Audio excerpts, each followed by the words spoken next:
Hey everyone, welcome to another top 10 list. This week's top 10 list is just going to be a top 5, but maybe it'll help you a little bit. I get a lot of questions about storage and what I store my stuff in and things like that. And sometimes it's an easy answer, sometimes it's a little bit tougher. What I mean by that, of course, is how many notes are we talking? What type of notes are we talking about? Things like that. But this is the way that I store my notes when I've got bulk. So we're talking whenever I do my strap searches and I say I save all trinaries, what do I put them in? Or when I save interesting notes, things like that. And I've gone through a number of different, carrying cases, I guess you could say. So I've got a top 10 list. Unfortunately, it's not 10. It's actually 7 items. And one of them is definitely a don't. So 1 don't, 6 do's. So let's get started on the top 7/6/5 ways you can store your currency. All right, number 7, or the honorable mention. This is a plastic container. And you see these a lot. And they are almost big enough to hold your paper money. Here's a strap of singles, and if I put the strap of singles in there, it just about fits, except as you get toward the end where it curves inward, and once you get those into the center there, now you are bending all the notes, so that's not good. Also, the top portion is wider than the bottom portion, so when you look at it this way, you can see that there is this angle. So you're pinching the notes on the bottom when you use something like this. So this was one of my first original ideas, and when I held the dollar up to the thing, I'm like, oh yeah, that should fit, no problem, and no, it doesn't. And unfortunately, these are probably some of the more expensive containers that you can get. So this would be number 7, my don't get the Tupperware. Just too many other problems, along with the fact that it's transparent, so everybody can see what you got in there. So yeah, that one's number 7. Number 6, probably the most standard way many people store notes.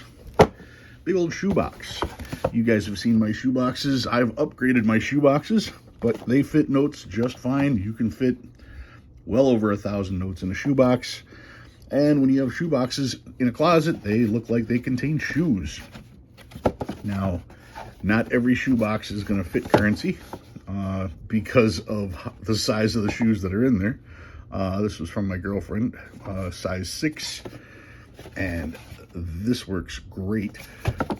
Even if you don't buy the shoes, you can always check to see if someone's got shoeboxes. So that one is number 6. Number 5, a lot of people come to collecting currency after first getting involved with coins. If you ever did any coin roll hunting, you have boxes around. I know you do because you're a pack rat like me. Even I ventured into collecting coins, and the best box is the nickel box. A nickel box, you can see here, I use these. I've got all my envelopes with all my searches in them, and even when the envelope is open, there's enough room side to side. The height is just fine. I can close the box like you're supposed to close it. No problem there. So if you have any leftover nickel boxes from your nickel hunts, those are just about the perfect size for saving currency. Downside, it says money on the outside. So that is not a very good hiding spot. But as far as convenience goes, you probably have one of these, and they are the right size. So that one is number 5. Number 4. I just got back from Central States, and at Central States, they had a seller selling different supplies. I don't recall the name, but whenever you're at a show, a lot of times they're going to take a standard product and jack up the price as if it's specified for your particular hobby.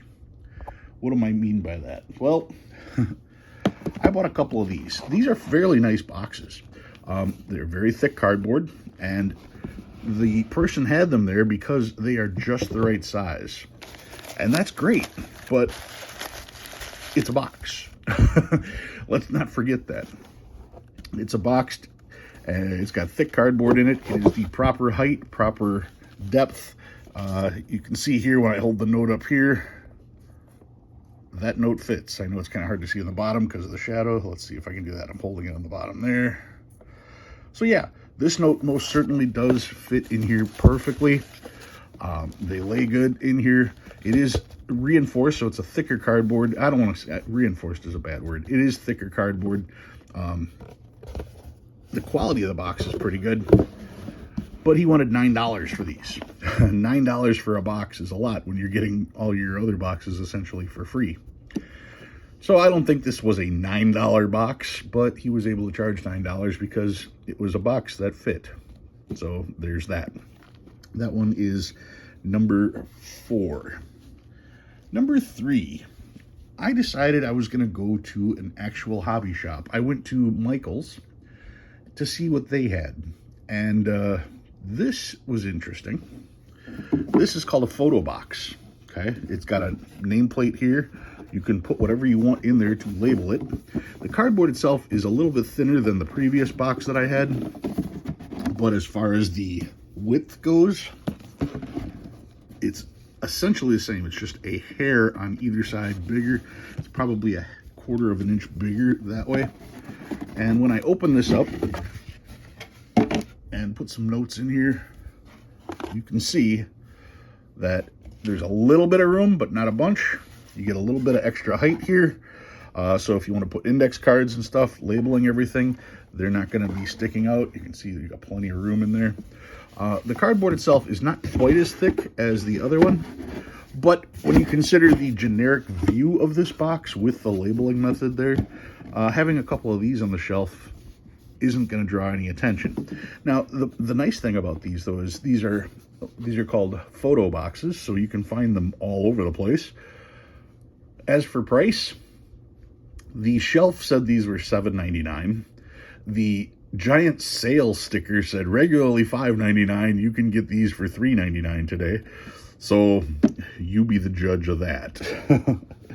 One of the other things to mention, though, is, let me get this back open. This is the first box that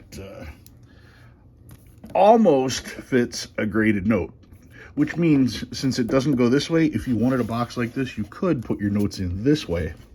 And as you can see, even if you were to pack it completely full, the height of the box is still the right size so that you can close the box without your graded notes sticking up. So when it comes to graded notes, yeah, you've got a little bit of room on either side, but if you have a number of graded notes, and these are the small size graded notes at that, the larger size graded notes will not fit. They'll stick up a little bit. But for graded small size notes, this is the way to go. Once again, if I tilt that, you can see it comes right to the top and perfect. I can close this without damaging the note. We're in good shape. All right, so that one is number 3. Let me get all this stuff out of here before I lose it. Number 2. Number 2 is a box that was actually sent to me by one of my viewers. Thank you very much. He sent me 2 of them. These have been like the best storage boxes ever. Let me show you what these are. These are these blue boxes. They are quite long.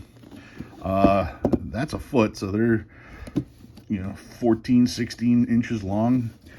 They fit notes just right. You can fit close to 2,000 in here, maybe. They're snug on either side, which is nice.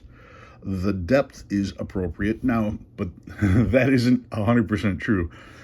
What I was told was he found these boxes on eBay, believe it or not, but they were actually much taller. So he cut them down to the proper size. I want to say they're a cardboard, but they feel like plastic. They feel like a very thick plastic, so they are really, really sturdy. And they have metal reinforcements on the side. So this box is going to last forever. For all I know, this box has lasted forever. This box very well could be from from the 60s. I don't even know what kind of box it is. But the important thing with this is he found this on eBay looking under storage supplies. And I don't think these were brand new when he bought them. I think these were used. Which means if you go to garage sales, if you go to estate sales, if you go to resale stores, you may be able to find boxes similar to this. And considering that it's just a box, you can probably pick them up fairly cheap. So always be on the lookout for stuff like that. It's a great way to find this kind of stuff. And this has been my number 2 storage box. All right. And finally, what's number 1? I stuck my head in one of these places and I thought, you know, this is kind of appropriate. I got an ammo box. The nice thing about having an ammo box is, first and foremost, anything and everything can be in here. Secondly, it implies self-defense. Somebody comes in, sees an ammo box, they're going to think twice about doing anything anything bad. These are very loud. They're heavy, and they're also great for storing your notes. They fit in this way here, and it doesn't matter if they're large size notes, if they're small size notes, they're going to fit in here. If you have graded notes, they're going to fit in here as well. Plenty of room. It looks like it's its own security measure. You can't really go wrong with an ammo box. What's the $20 was the price for this ammo box. When you consider the fact that this was $20, this photo box, you know, this was normally $8. I paid $9 for this at the show. $20 for a metal container. Not a bad way to go. And it's got the convenient handle. You can lock it up. Put that down there. Label it however you want. Carry it however you want. If your notes are not going to be in your safety deposit box, probably the number 1 storage place to go for your more valuable stuff. So that's what I've got for you guys this week. The top 5/6/7 boxes to store your stuff in. If you learn anything new, go ahead and hit that like box. If you like what you see and you want to see more, please subscribe. Love reading all your comments. Thanks for watching. I'll see you next time.